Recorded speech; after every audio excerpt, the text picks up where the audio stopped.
Assalamualaikum warahmatullahi wabarakatuh. Perkenalkan, nama saya Ahmad Faryanwari dengan NIM 152 dari kelas Sistem Informasi A. Pada video ini saya akan menjelaskan tentang text similarity, mulai dari pengertian, jenis-jenis metode, kelebihan dan kekurangannya, contoh penerapan dalam dunia kerja, serta implementasi coding sederhana beserta hasil outputnya. Selanjutnya ada pengertian text similarity. Yang pertama adalah teknik dalam text mining dan natural language processing (NLP) yang digunakan untuk mengukur tingkat kemiripan antara dua atau lebih teks berdasarkan representasi tertentu.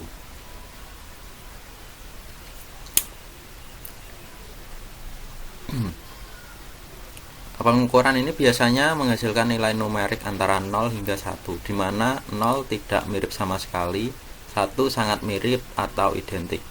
Text similarity banyak digunakan untuk analisis dokumen, pencarian informasi, dan deteksi kesamaan konten. Hanya ada macam-macam metode text similarity. Yang pertama ada Gaussian similarity, mengukur sudut antara dua vektor teks menggunakan representasi numerik seperti TF-IDF, cocok untuk dokumen panjang. Yang kedua ada Jaccard similarity, mengukur kesamaan berdasarkan irisan dan gabungan kata, sederhana dan cepat, cocok untuk teks pendek. Selanjutnya ada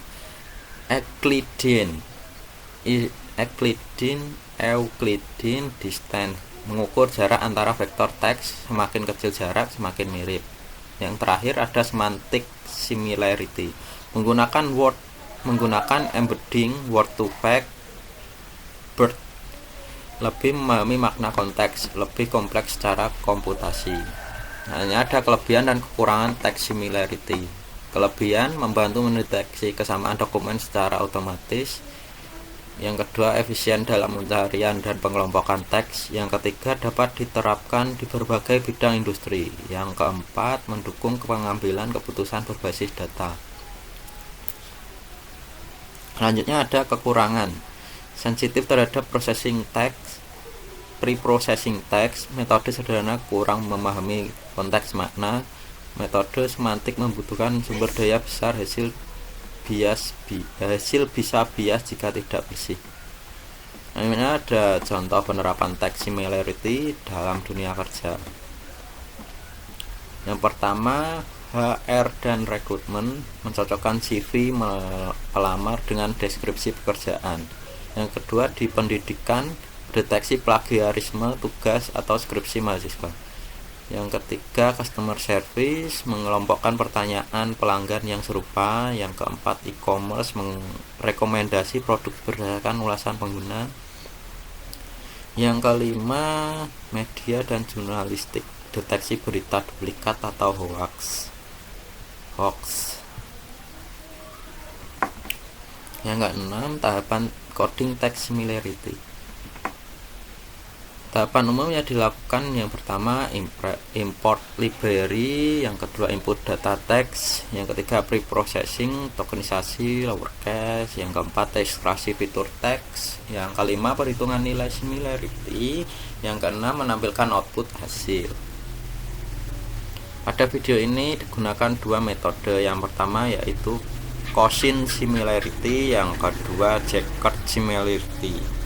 Yang pertama saya akan mencontohkan untuk yang codingan Gaussian similarity. Di sini saya sudah menyiapkan codingannya.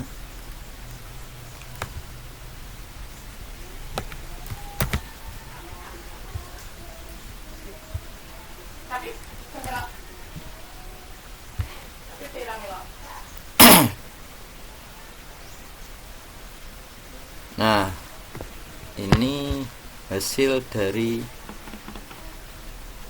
output codingan menggunakan metode Gaussian similarity. Outputnya berupa angka 0 sampai 1. Nilai mendekati 1, menunjukkan dua kalimat memiliki kemiripan tinggi. cocok untuk dokumen teks panjang. Selanjutnya ada kode checkered similarity.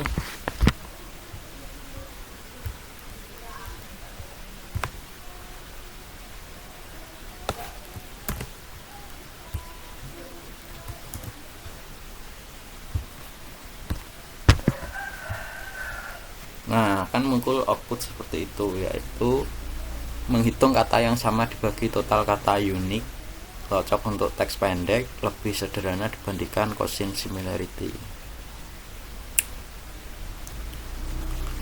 Mungkin demikian penjelasan mengenai teks similarity, mulai dari konsep dasar, jenis metode, kelebihan dan kekurangannya hingga implementasi coding sederhana. Semoga video ini dapat membantu pemahaman tentang teks similarity dalam praktikum ini. Terima kasih. Wassalamualaikum warahmatullahi wabarakatuh.